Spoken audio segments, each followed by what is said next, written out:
tumbangnya Airin juga merepresentasikan tumbangnya dinasti politik Atut yang di Indonesia ini dikenal luas merupakan dinasti paling kuat di Indonesia untuk politik lokal.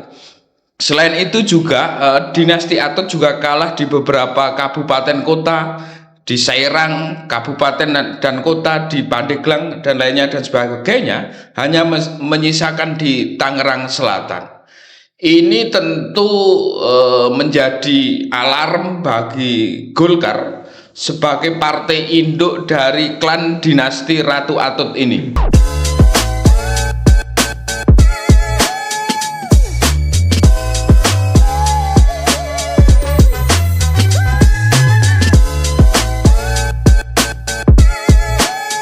Kembali lagi di podcast Data Kita, Data Untuk Kita. Pada episode kali ini kita akan merespon soal politik kedaerahan ya. Politik daerah khususnya pasca pilkada, dan terkhusus kita ditemani Mas Arief, analis politik nasional dan juga Direktur Eksekutif Skala Data Indonesia, yang akan membahas soal Trah Ratu Atut rontok di Pilkada Banten. Kita tahu ya, sejumlah kerabat terdekat Ratu Atut atau Gubernur Banten periode 2005-2011, mulai dari keponakan hingga anak, ingin melanjutkan memimpin warga Banten seperti ibunya Ratu Atut, Hosiah, seperti itu. Nah, namun Mas Arief, hampir semua Trah Ratu Atut di Pilkada 2024 kalah, Mas Arief. Dari beberapa kabupaten kota hanya tersisa satu, Mas Arief, yaitu di Tangerang Selatan. Nah, melihat fenomena itu, Mas Arief, kira-kira bagaimana tanggapan umum Mas Arief soal rontoknya Trah Ratu Atut di Pilkada Banten, Mas? Ya, selamat malam waktu tapping. Ya, Pilkada 2024 ini peristiwa politik yang paling mengejutkan ada di Provinsi Banten, di mana Airin yang notabene menantu dari Ratu Atut atau bagian politik dari klan Ratu Atut tumbang melawan Andra Soni dari Gerindra. Ini tentu menjadi perhatian luas, mengingat sebelum pilihan Airin memiliki elektabilitas yang tinggi di atas 60 bahkan hingga 70%, tetapi pada pemungutan suara justru tumbang selisih jauh sekitar 20%. Ya. Tumbangnya Airin juga merepresentasikan tumbangnya dinasti politik Atut yang di Indonesia ini dikenal luas merupakan dinasti paling kuat di Indonesia untuk politik lokal. Ya. Selain itu juga dinasti Atut juga kalah di beberapa kabupaten kota, di Serang, kabupaten dan kota, di Pandeglang dan lainnya dan sebagainya, hanya menyisakan di Tangerang Selatan. Ini tentu menjadi alarm bagi Golkar sebagai partai induk dari klan dinasti Ratu Atut ini. Oke. Berarti alarm untuk Golkar sebetulnya, Mas? Ya, karena Banten selama ini menjadi salah satu pemasok suara besar bagi partai Golkar, karena eksistensi dan pengaruh dinasti Atut cukup kuat. Kemarin menguasai di beberapa kabupaten kota. Oke, berarti sebetulnya Ratu Atut ini seharusnya sudah mengakar seperti Mas Arief ya di politik masyarakat di di Provinsi Banten, Mas. Ya, sebagai dinasti politik, dia sebagai anak tokoh besar di Banten, dan kemudian dia melanjutkan dari ketokohan bapaknya, dan dari Ratu Atut ini kemudian melahirkan banyak politisi yang masih hubungan kerabat. Ada di Serang, ada di Tangsel kemarin, Bu Airin itu ya. Iya. Itu saya kira ini menjadi alarm bagi Golkar, mengingat Ratu Atut ini, dinasti Ratu Atut ini menjadi mesin penghisap suara atau mesin pengepul suara bagi partai Golkar di Banten. Tapi Mas Arief, kalau Mas Arief lihat kegagalan Ratu Atut ini sebetulnya apa penyebab umumnya lah bahasanya seperti itu Mas Arief, yang Mas Arief lihat? Saya kira ini multifaktor, tidak bisa kita lihat satu faktor, tetapi memang eh, kita bisa coba analisa, memang ada faktor di mana boleh jadi faktor kemuakan terhadap dinasti yang telah berlangsung hampir 2 dekade. Ya. Kemuakan politik ini kemudian memunculkan pikiran masyarakat terkait kepemimpinan alternatif. Sosok tokoh-tokoh yang dianggap bukan bagian dari dinasti politik. Kemungkinan kedua bisa jadi memang mesin politik dari pengusung dari dinasti Atut ini tidak bisa maksimal. Bahkan kita tahu Airin yang didukung PDIP dan Golkar dan memiliki elektabilitas tinggi, Ya. tumbang melawan Andra Soni. Oke. Tapi Mas Arief, ketika kita bicara soal runtuhnya dinasti Ratu Atut seperti Mas Arief ya, ada antitesis lain seperti itu. Ada dinasti Natakusumah yang justru menang di Pilgub Banten. Nah, apakah ini juga hanya pergeseran keluarga saja yang mengelola Banten itu, Mas? Iya. Atau Mas Arief lihatnya apakah ada visi atau mungkin gambaran besar Banten ke depannya yang berbeda dari Ratu Atut, Mas? Tentu perlu kita lihat lebih jauh, tetapi memang meski Ratu Atut tumbang, ini masuk klan politik baru, klan dinasti Demyati. Kita tahu di Banten ada beberapa dinasti politik yang cukup berperan dalam kancah politik Banten. Ada dinasti Ratu Atut, ada dinasti Demyati, ada dinasti Jayabaya dan lainnya dan sebagainya. Konteks pilkada ini tentu hanya pergantian dari klan politik Ratu Atut ke klan politik lain Demyati. Masyarakat Banten masih melihat dinasti politik sebagai salah satu referensi untuk dipilih, dan boleh jadi memang dinasti-dinasti politik ini yang menguasai reses politik dan memiliki basis massa yang kuat, sehingga dengan gampang untuk ikut berkontestasi di pemilu-pemilu politik elektoral.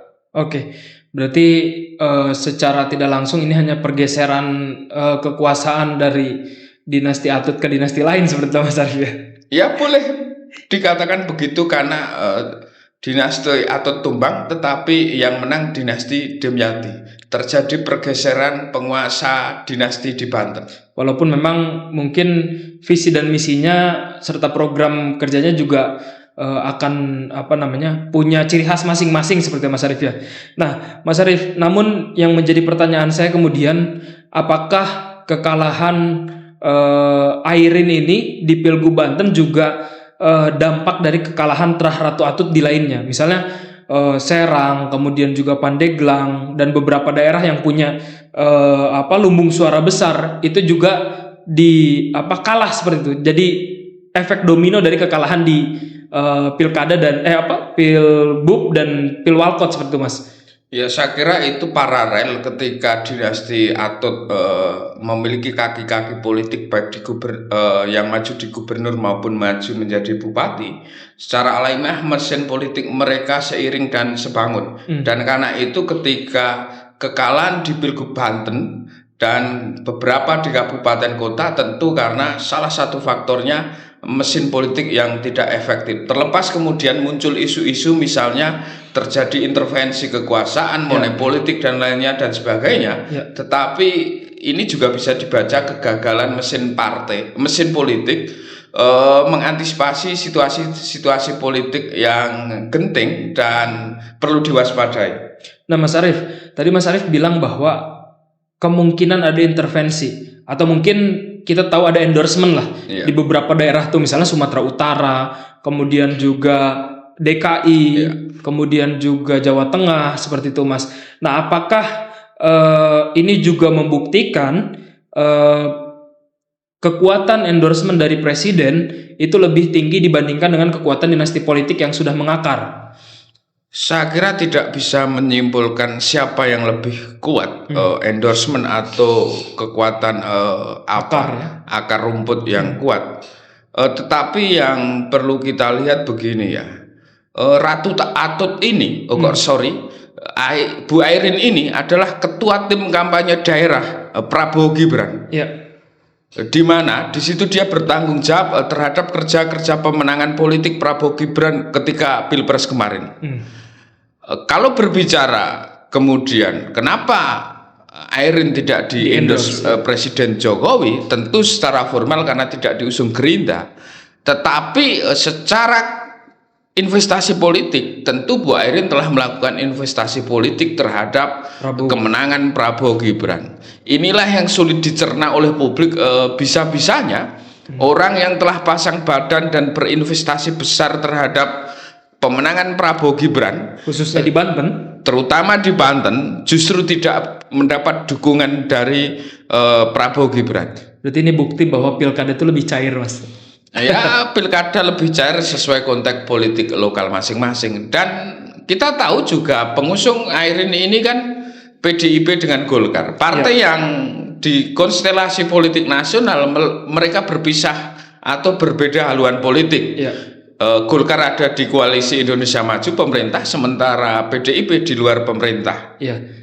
Dan beda usungan seperti itu, Mas Arief. Iya. Nah, tapi Mas Arief, kalau berbicara soal pasca pilkada ya, kita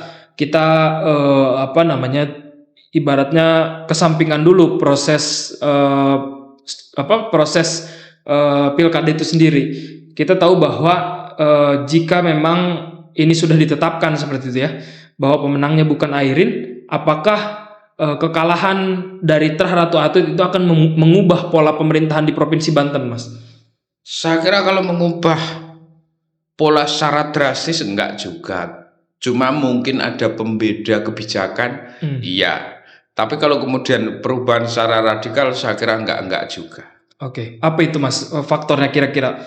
Ya, setiap kepala daerah, baik gubernur maupun wakil gubernur, tentu pengen memiliki diferensiasi politik. Diferensiasi politik itu bisa dibuat dengan membuat kebijakan yang berbeda dengan misalnya kekuatan status quo. Dalam hal ini notabene klan Ratu Atut. Nah, tapi ini, Mas, saya dapat beberapa berita seperti dan juga beberapa wawancara podcast.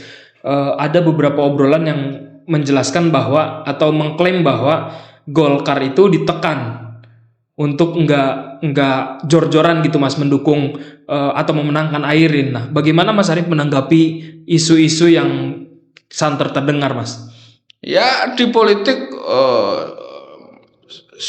segala cara menghalalkan segala cara itu menjadi jamak. Dan kita tahu bahwa dinamika politik akhir-akhir ini memang cenderung pragmatis. Artinya isu-isu tersebut bisa jadi benar, bisa jadi enggak. Perlu diverifikasi apakah kemudian ada intervensi. Tetapi di politik saling menekan dan saling membergeneng itu saya kira itu perilaku elit politik kita. Memang proses seperti itu, proses politik yang identik dengan Indonesia seperti itu, Mas Arief. Tapi ini Mas bukan kita membenarkan, ini realitas politiknya seperti itu. Pembacaan politik ya, Mas ya. Bisa jadi ada tekanan bahwa mesin politik Golkar tidak boleh bergerak, itu bisa benar. Tapi juga kita belum bisa melihat. Dugaan-dugaan itu selalu muncul, spekulasi muncul. Karena terjadi pembalikan elektabilitas di mana Airin yang selama ini cukup kuat bahkan hampir mustahil dikalahkan, tetapi tumbang dengan jarak atau interval elektabilitas yang cukup mencolok. Jadi pertanyaan-pertanyaan itu merupakan pertanyaan alamiah seperti itu, Mas. Alamiah, tetapi saya kira masih spekulatif. Masih spekulatif ya.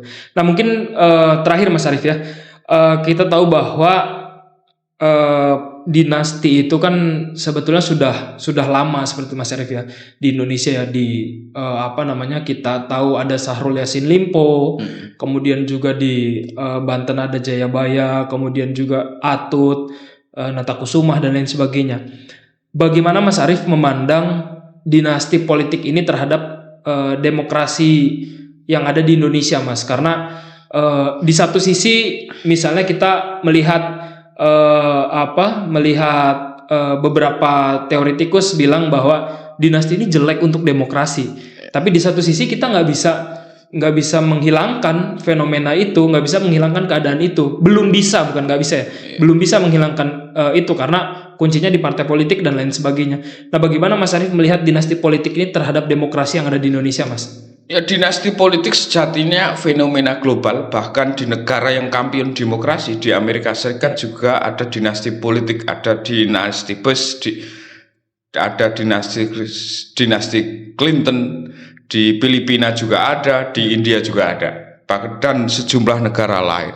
Tetapi masalahnya dinasti di Amerika itu berbasis meritokrasi politik. Artinya meskipun dia saudara atau family, tetap ada kaderisasi politik, proses-proses penempaan agar family yang diorbitkan di panggung politik mengerti dan memahami tentang seluk-beluk politik dan memahami apa yang menjadi garis perjuangan. Karena itu berbeda dengan dinasti politik di Indonesia yang cenderung mengabaikan basis meritokrasi. Faktor pertimbangannya lebih ke faktor kedekatan atau kekerabatan.